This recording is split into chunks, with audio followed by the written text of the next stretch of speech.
Hey everyone, Richard here, Metal Fan, bringing you guys a new 2014 album review. And today we're going to be looking into the new album from Swedish metal band In Flames entitled Siren Charms. Now, this is the band's 11th studio album, and this is the follow-up to their last album, which came out in 2011, Sounds of a Playground Fading. Now, let's talk about In Flames for those of you who don't know who they are. They're a metal band from Gothenburg, Sweden that formed in, I believe, 1990. And they're pretty much one of the big bands in the whole Gothenburg scene, because there's, along with At the Gates, Dark Tranquillity, and Soilwork. When I first heard about this album, Siren Charms, I first heard the first couple singles that they released and that they put out. And to be honest, I've heard a lot of people were talking about this, and I know there's going to be a bunch of butthurt In Flames fans that are going to comment and talk shit about this video. I was a bit disappointed about this album, seriously. Like, just a few songs I was a bit unsure if I hope this album wasn't going to suck. But then we come to this album, In Flames in 2014. And what can I say about this? This album is just a really big letdown from start to finish. I mean, seriously. What has happened to this band? Like, they were pretty much one of the big melodic death metal bands in Sweden, mainly on the first 5 albums. From Lunar Strain, Jester Race, Horacle Colony, and then Clayman. But after Clayman, they kind of changed their sound after that with their follow-up album, Root to Remain, and they went with more of an alternative sound, and some people even call them mainstream, which I don't consider them mainstream at all. I mean, which I actually didn't mind those albums from Root to the last album that they put out. I thought Sounds of Playground Fading was decent, but this album, Siren Charms, no. Ugh. I mean, this album, really In Flames, what happened to this band?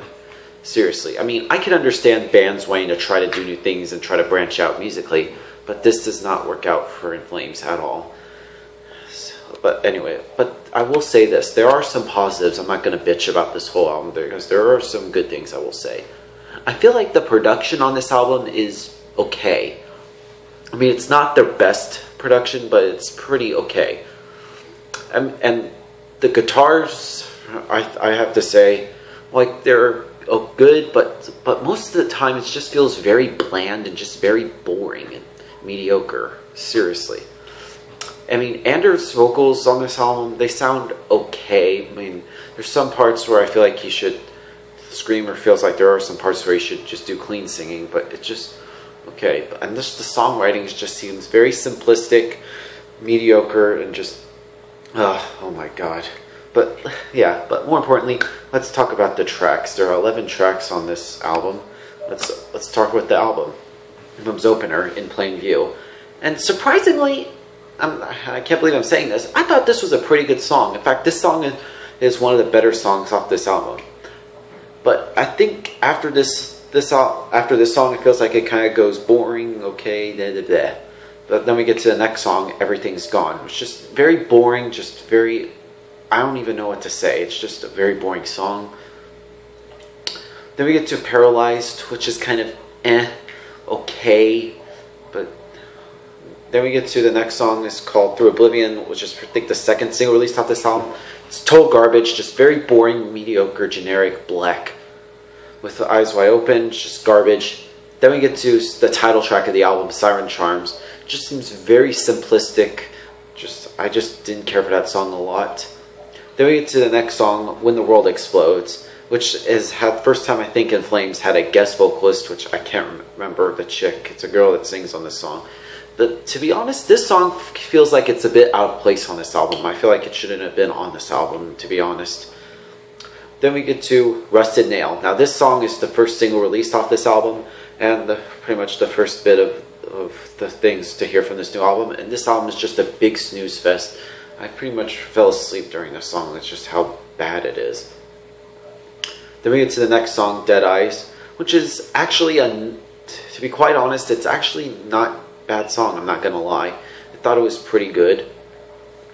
Then we get to the next song on the album, is called Monsters in the Ballroom, which is a pretty good, it's an okay song, but it's just meh. I mean, the title itself seems very interesting, but the song itself is just, I don't really care for that. Then we get to the closer of the album, Filter Truth, which ends the album. I mean, just the opening of that song, it just seems very generic. I mean, but I will say, the only good thing about this song is the guitar solo. It sounds pretty good, but after it ends, just kind of, ugh, and then it ends there. Now, overall, this In Flames Siren Charms, it's just, it makes me want to just put a brick through my skull. It's just, if you want to get this album, I would recommend don't getting it because it's just bad. But if you're a big In Flames fan, if you want to go get this album, just go get it. I just don't really care. Overall, I would give this album a fucking 5 out of 10. It's just, oh my god. Just comment below what you guys think about this album. So yeah, that's my review of the new In Flames album. Thank you guys for watching. See you guys later. Keep it metal.